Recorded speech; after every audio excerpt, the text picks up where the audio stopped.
Hello there. Welcome back to the Star Wars Podcast Racer. I'm Tyler, and this is episode 15. I'm with my sister Ashley. Say hi. Hello. Yep, there we go. You see, I realized this was episode 15 because I was looking through the ones on there, and I realized every since we started this, I haven't done any other episodes except for these ones with you since we started. The very first one when we did episode 1 was episode 11. So it's literally the same, the second number is the exact same as the episode number we're on. Oh, that's funny. Yeah, so we're 15 today, episode 15. Anyways, yes, as you can tell by the title and everything, we just watched Empire Strikes Back. And initial thoughts? I'm not okay. Okay, there we go. We are off to a great start. Why don't you do the recap? Oh boy. You were awake this time. I was awake this time. Well, I don't remember how it started.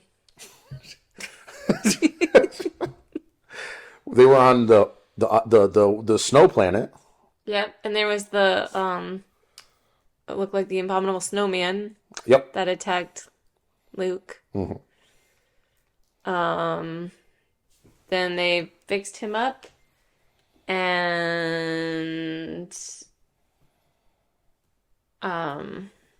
there at one point there was a like a Loch Ness monster creature. Yeah, not on the ice planet, but yes. On a different planet. On Dagobah, yes. What else happened? Well, there was some incest going on. Oh yeah. And there was my least favorite part where Darth Vader was very unkind to his child. Why is that lower than the incest for you? Because okay, I was really holding on to hope because I was very invested in Padawan and Padme. Why do I keep calling her Padawan? Padawan is the name of a Jedi student. Padme and Anakin. I was invested. Mm-hmm. And even though he always had a little bit of a creepy, a weird side to him, he also seemed like he genuinely loved her, and he was excited to be a dad, and he loved the baby, and I just was really holding out hope, even though I knew he was gonna be Darth Vader. I was just kind of hoping that he was kind of this misunderstood underdog, he's not really evil, he's just, everyone thinks he is. And so it just bothered me when he was fighting his son and he chopped off his son's arm. Well, his hand. Well, I just want to point out, Anakin in episode 2, he had his entire arm, from the... Not from his dad. That one. No, from Count Dooku, but he got that cut off completely. I mean, and Luke, he only had his hand. I mean, I'm just saying... That does not make it any better, Tyler. He got a cool robot hand after. I'm disappointed with how this movie went. Okay. Well, But you promised me there's a happy ending. Yes, so episode 6 has a happy ending. There better be a happy ending. There is. Luke and Leia finally get together.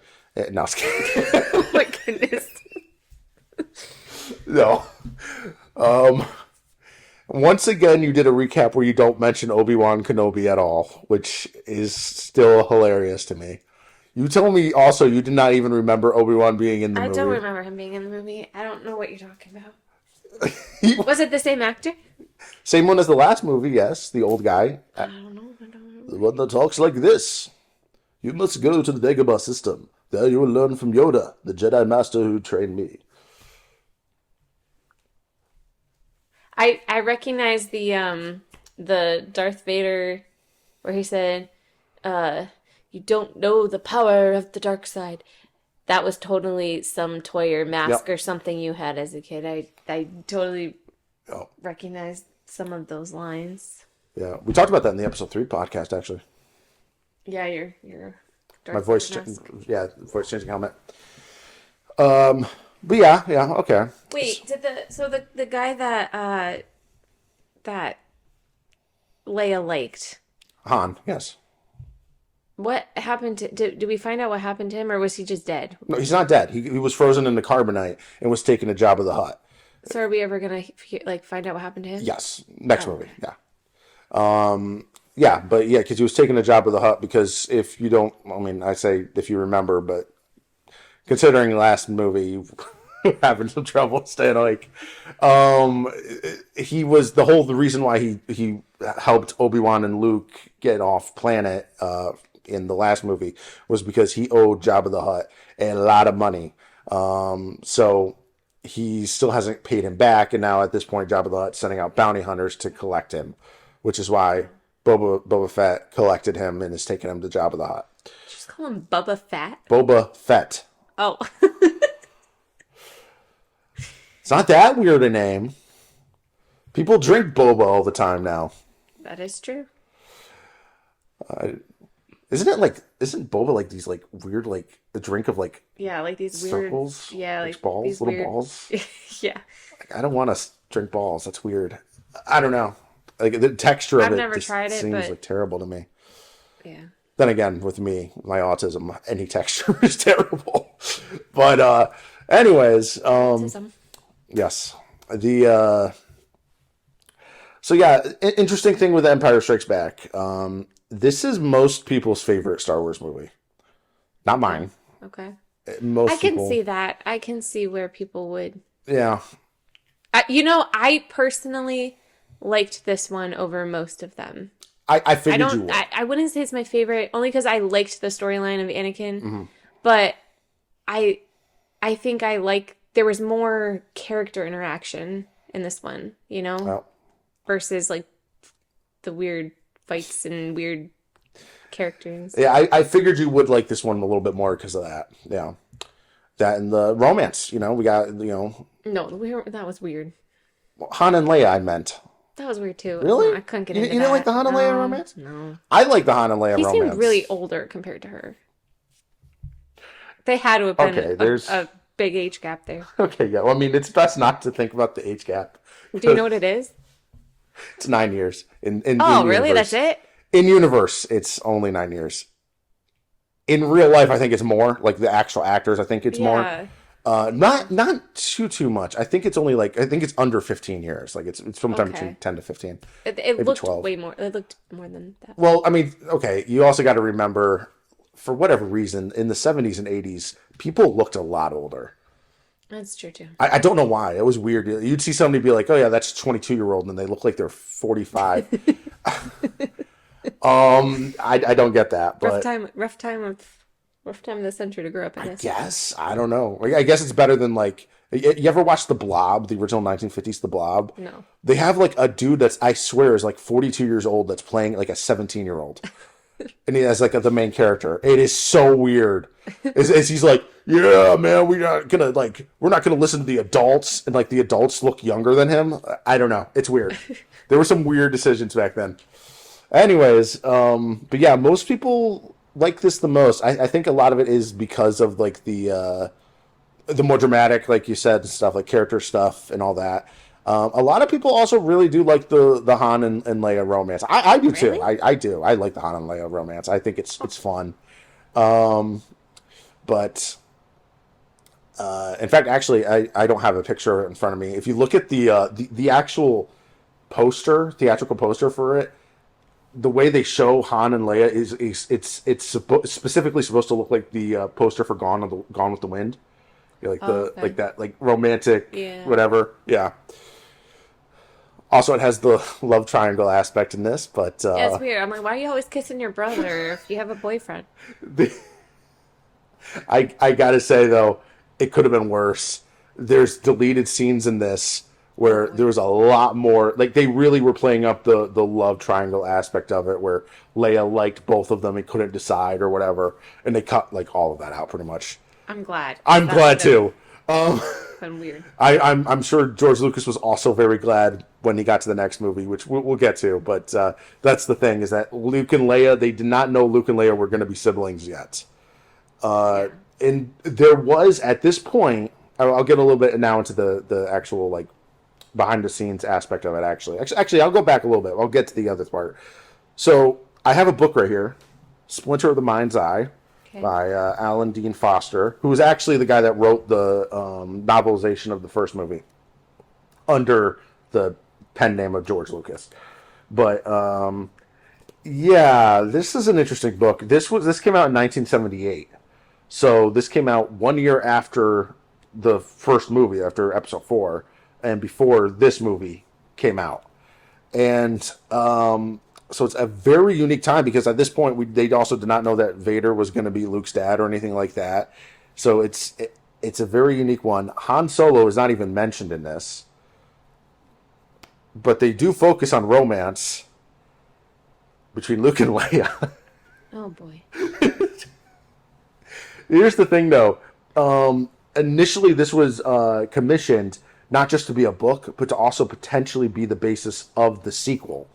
Because when Star Wars was first coming out, George Lucas was like, once he was like, oh, this is going to be somewhat successful, he's like, okay, so I probably can make a sequel, but it's probably going to be a lower budget sequel. So I'm going to need a lower budget kind of like story. So he asked Alan Dean Foster to make a book that could be transformed into a sequel, a lower budget sequel. So this like only takes place on one planet. It's very little special effects in it and everything. Mostly humans. Even Darth Vader doesn't even show up until like close to the end. But he also didn't think, because Harrison Ford only signed on for the first movie, so there was no guarantee he was going to come back for any sequels. So they were like, okay, no Harrison Ford, so no Han Solo. So yeah, just going to focus on the Luke and Leia romance as like the crux of this story. I don't understand if that was such a if Luke and Leia romance was such a factor in this movie and then in like the books or whatever, why would they ever decide to make Leia? I'll Like, get into that a like, little what bit would be more the next point? time, but I'll get into a little bit of it here too. So the Luke and Leia romance. Here's the interesting thing about it. So in the last movie, there was like the thing where Luke's like, "Oh, she's beautiful" and everything, and then like there was like the kiss for luck, really quick. That in the script was supposed to be a little bit more romantic. It came across less romantic in it, just because it was just like a really quick like for luck, whatever. I don't kiss you for luck. No, we don't. No, not at all. But I'm not saying it came across as sibling-like. I'm saying it came It's across just weird. less romantic. The most of the romance stuff between Luke and Leia that was in this movie was completely cut. The only part really was that one part where she really made out with him, and but that was just to like, make Han upset because of what he was saying. So and then there was this book where they really got into some weird romance stuff. But at the time, they weren't even considering the book's canon. That's I should mention that too. So in this movie, though, in Empire Strikes Back, near like when Luke is about to take off of Dagobah or whatever, and Obi-Wan goes, "That boy is our last hope," and Yoda goes, "No, there is another." That was supposed to be setting up Luke's long-lost twin sister, who was going to be an important part of episodes 7 through 9. However, by the time they started working on episode 6, they're like, we are not making 7 through 9 right now. Like, there's a whole thing. I'll get into it why then. But at that point, they're like, well, we already set up there is another. So we got to make somebody who's related to Luke Skywalker. Like he's got to, we got to like pay that off, and it can't just be some random person that shows up and is like, "Hey guys," it's got to seem like it's important. So it's got to be a main character. So they're like, who can be related to Luke? Han. Well, they weren't even sure if Han was going to be coming back for the sixth one or for the third one there. So we can't even guarantee that. Chewbacca. That's not going to work. R2D2 or C3PO. Well, they're robots, so that really doesn't work. Lando Calrissian? I mean, I don't know. I He liked doesn't- him. Oh, I love Lando, but I don't really think he doesn't really look like he could be a twin brother for Luke Skywalker.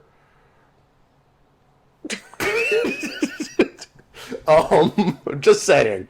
So they kind of were like, well, Be a brother from another mother. well, yeah, but yeah, I kind of at that point was kind of like, okay, it's gotta have to be Leia, and we're just gonna have to pretend like that romance stuff never happened. Oh, goodness. But yeah, I'll talk about that more next time.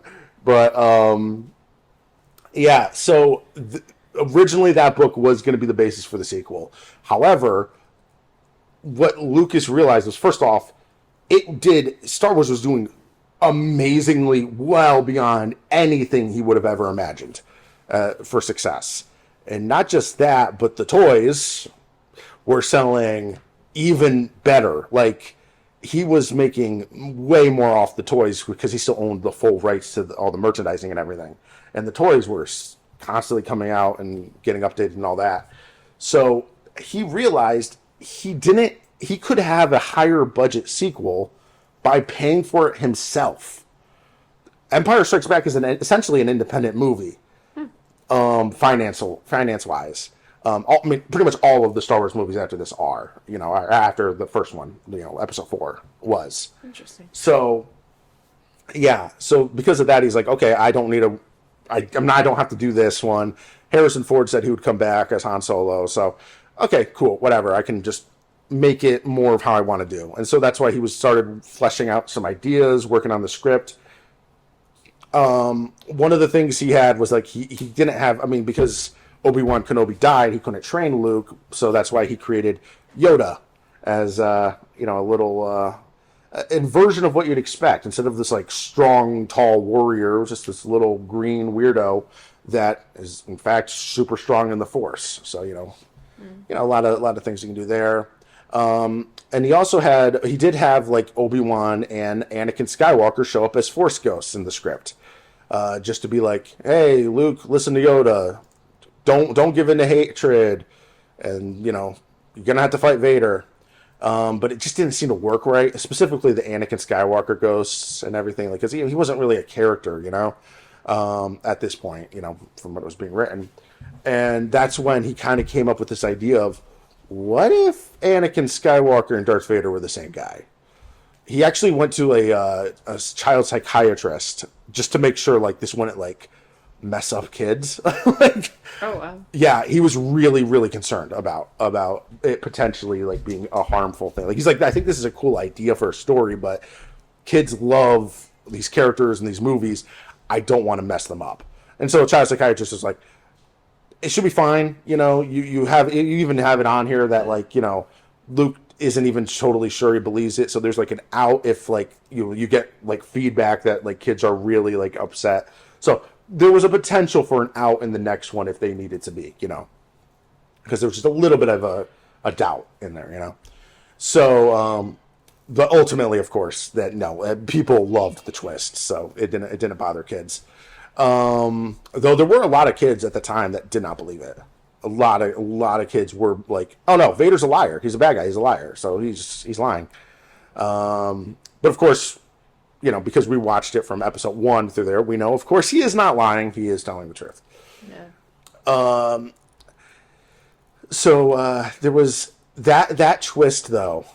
They were so worried about that twist getting out there. Oh, yeah, that just hit me because when this movie came out, they wouldn't have known Yeah.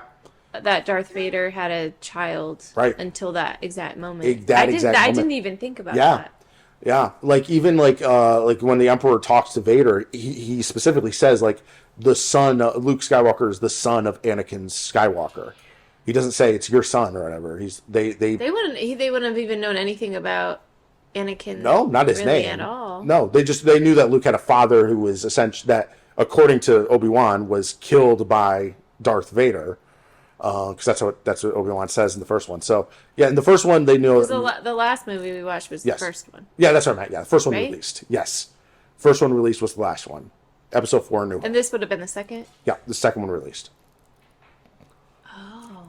Yeah, so for audiences back in 1980, they were like they thought exactly like Luke did. That they were in the exact same shoes as Luke, And that twist is actually why a lot of people like will tell you like, you know, yo, you got to start with, you know, the original trilogies, you know, before the prequels, which it's a nice twist and everything, but I disagree. I think you still get a lot of the like, because the important emotional part of it is what it means to Luke. So for Luke, that twist is still there, you know. In I don't know. That's just what I feel. Was Anakin in the last one? No, well, no. Well, I mean, Darth Vader was, of course, but yeah, but like he became Darth Vader in episode 3. in episode, yeah. Yeah. Wow, so they really had no, they had no clue. They just knew Vader was this bad guy that apparently killed Luke's dad. That's all they knew. And so then, until right near the end of this movie, when so they probably I am your father, really confused until what, the 90s? Was that when that came out? 1999 is when it started, but yeah, not too many people were that confused though, because the movies. They do a well enough job of explaining it, especially the next one. You know, they'll get into it a little more. A little bit more, yeah. They kind of explain a little bit more. So yeah, but that they were so protective of that twist that the script had a fake page in it. That page where where everything happened there, it didn't say Luke. It did not say no, I am your father. It said no, Obi-Wan killed your father. That was the fake page, so that's what most people reading the script do it. George Lucas knew the truth. Irvin Kershner, who I'll get to, he was the director. He knew the twist. And then on set, they told Mark Hamill, Luke Skywalker, they told him on set right before they did it. But and of course, Darth Vader's actor James Earl Jones. They had, when they were doing the recording, they told him, of course, but that was much later in a recording booth because he only did the voice. So the actual actor in the Vader suit was saying the line, the Obi-Wan killed your father. But they needed Luke's actor to know so that, the emotion, he would react correctly because, I mean, just imagine, right, like on set, how weird it must have been for the actors. Because don't get me wrong, the Obi-Wan killing Luke's father would be weird. Like it'd be like, oh wow, that's a twist, that's terrible. It would not be the no, that's not true kind of reaction. Like it must have been very weird on set. But yeah, they really protected it, and they were able to keep that a secret. Why were they concerned about the people making the movie knowing? Just because they were afraid they would tell other people? Yeah. They were worried about spoilers. People, because it would ruin the impact for a lot of people, if it got out early. So yeah, they wanted to keep that a secret. But yeah, speaking of which, I mentioned Irvin Kershner. I'll get into that. This is the first one that George Lucas did not direct himself, because when he was directing the last movie, it almost killed him. He had during A New Hope's, he actually had to go to the hospital, and he was under too much stress and everything. Like it almost killed him. Like it was bad. So he was like, "Listen, I need I'm still in charge. I'm still doing everything here, but I need to get somebody who can actually do the day-to-day directing so that it's less stress for me." So he asked Irvin Kershner, who was he never directed a major blockbuster before or anything like that. Not even like a major studio movie. He mostly did art films, and he was also mostly a teacher. He was actually one of George Lucas's film teachers in film school. So he just asked him, but he was really good when it came to characters, like character dramatics and things like that. That's what he was really good with. So that's why he asked him. He's like, would you do it for me? And initially he said no. And then his agent found out and was like, what the heck are you doing? You just said no to the sequel to Star Wars? Call him back and say yes. So he ended up saying yes. Was that? Why did you say no? Well, because he was like, no, it's too much. It's too much pressure. It's never going to be as good as the first one. And I don't want to ruin. I don't want to be the one that's responsible for ruining it for you. And yeah, which he definitely did not ruin it, because again, most people actually like it more than the first one. But yeah, oddly enough, Irvin Kershner then also would go on to direct a James Bond movie. Yeah, Never Say Never Again, which is the only one that's not like part of the main. That's, you know what? This isn't a James Bond podcast. I don't need to go into that tangent. Just an interesting thing with him. All right, we talked about the movie, the backstory, thoughts. Let's get into the merchandising because I got a lot of toys here. I got this one here. This one's actually from 1979. This Tauntaun. So it came out before the movie, like a year before the movie did. Yeah, by this point they were making sure there was a lot of toys and that they were available well before the movie came out, so they weren't doing another empty box at Christmas situation. These other figures are from 1980 itself. And they look a lot better than the original toys. I don't know if you remember the other figure. So tiny. Yeah. The Yoda I have here is from 1995, though, because they were still making, they're still making Empire Strikes Back figures to this day. But yeah, besides these action figures, of course, which were the main thing back then, they did do a series of books before. So they did. They did the three really short books that were like the adventures of Han Solo. And then they did after the movie came out, they did three that were the adventures of Lando Calrissian. It's like kind of the same series. It has almost nothing to do with Star Wars apart from, Han and Lando being in it. But, interesting thing they had there. But the main thing I wanted to mention here, I obviously don't have it, but if you remember last time, I did not talk about video games, which is the first time in these I did not talk about video games. That's because there wasn't a lot of video games in 1977. There were some. There were arcades, but not a lot. However, by 1980, 81 actually, I believe it was, there was the Atari that had come out by then, and the Atari 2600. So there was a home consoles. So The Empire Strikes Back had a home console game. It was for the Atari 2600, and it was just the scene in the ice where you're flying the ship and you're trying to, knock over the AT-ATs, knock them down. Really simple, really basic, nothing crazy. But first Star Wars video game, so that's important. All right, I don't know what else to say about the movie itself. Might be because there's other things. You know what? I will actually mention this. I'll mention it now because I might forget next time. I haven't brought it up yet, really, but the titles of all these movies. So, starting with episode 1, it was The Phantom Menace, then Attack of the Clones, Revenge of the Sith, and then in these ones, it's A New Hope, The Empire Strikes Back, and then the next one we're watching is Return of the Jedi. And those are parallel titles. Like if you put them back to back, each one back to back, they're parallels. The Phantom Menace that was talking about the hidden Sith that were starting to emerge. That was the Phantom Menace. A New Hope is talking about the hidden Jedi who are starting to come back thanks to Luke. So Sith and Jedi, but doing the same thing, parallel. It's even more obvious with the other, with the Revenge of the Sith and Return of the Jedi because it's straight up in the name. Revenge of the Sith, Return of the Jedi, right there. But even like the Attack of the Clones, Empire Strikes Back, very, very similar.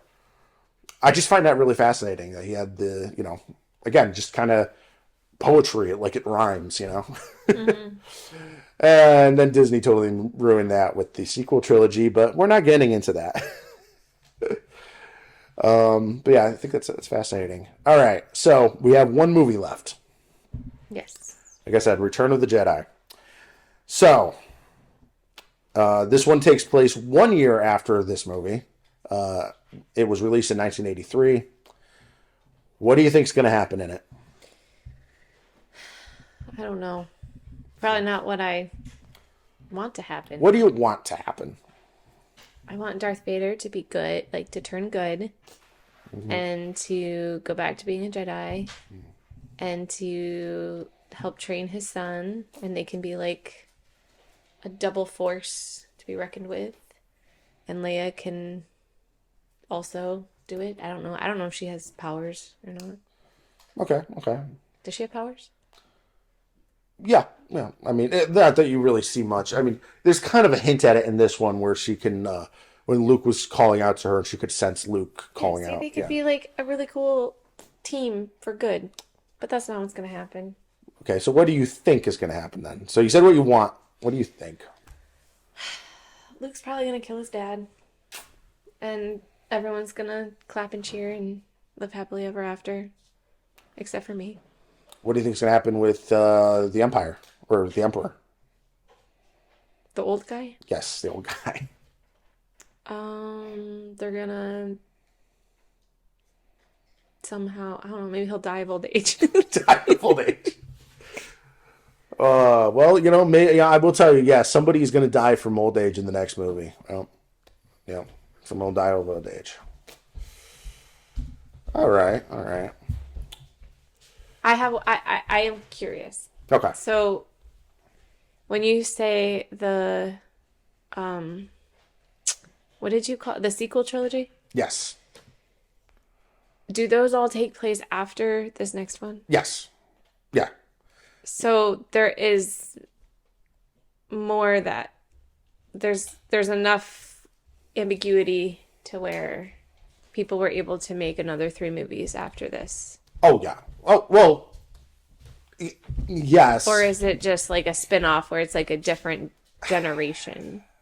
Kind of all a this- different generation, sort of, but they did bring back, Luke, Leia, Han, all them, Chewie. It takes place 30 years, or actually 20? No, 30. Hang on, actually, let me think for a split second. No, 30. It is exactly 30. It takes place exactly 30 years after the next movie that we're about to watch. Okay. So 30 years after that. So there is enough of a ending to where you feel satisfied at the end of this and you're Oh, not yeah. like feeling like you don't have answers. Oh, completely. Okay. Yeah, it's just, yeah. It was more of a, passing of the torch type deal. I really wish they didn't call it episode 7, 8, and 9. I would have preferred if they just were like, here's a completely new saga that we're starting. Just give it a new name, start with a new episode 1 through 3 or whatever, but that's not what they did. But whatever, that's just my own. I know why they didn't do that. I just wish they did. Yeah. All right. Any other questions or thoughts before we end this? I'm trying to think myself. I don't think so. Yeah. I did think this was probably my second favorite. Which I figured. I figured, if you remember, I know you probably don't remember, but when we did the first one, you asked me what I thought would be your Yeah. favorites, and I did say I think episode 2 is going to be your favorite, and then episode 5 is going to be your second favorite. Yeah. Well, 3 was high up there. I also 3 was said definitely high up there. I also said I think you're going to like episode 3, but you're going to be very depressed. I even liked the whole ending where he became Darth Vader. Like I thought that was cool. Like Oh, yeah. I don't know. I liked that. I just didn't like that he turned bad. I just Right. thought he's gonna pretend like he's bad and really be good deep down and Oh, he's been playing the long con this whole time. yeah, that's what I was getting. All right. Well, I guess we'll call it there then, because I can't think of anything else specific to episode 5. Got a lot to talk about next time, I'm sure, but should be good. All right. Thanks everybody for listening, and we will be back for one more with episode 6. Until then, though, may the force be with you.